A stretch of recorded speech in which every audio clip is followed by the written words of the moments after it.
น้ำสกุลฉายาหรือสงคำเพิ่นเว้าพวกคนเฒ่าจมหาเออปีนี้มาอยู่ยังขวัญใจเพชรพลทองนางเอกสาวของสามอยู่ประจำคันลำนอง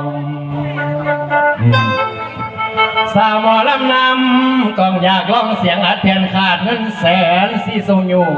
หันมาสู่ไปแสดงหลานสาวซื้อให้อีกอันหนึ่งหวังสีแสงดอกทางคงตกลงใจ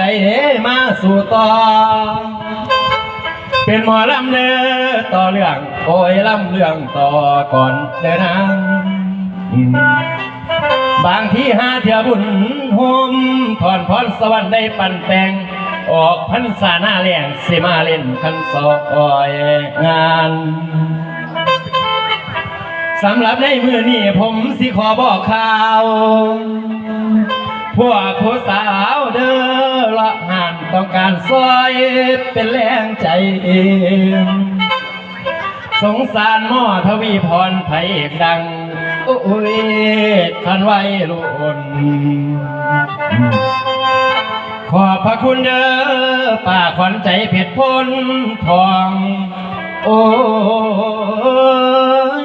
คือน้ำป้ายของผมอยู่ฝากแน่เด้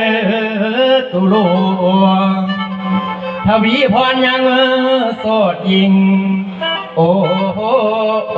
ยยังนอนจริงกอ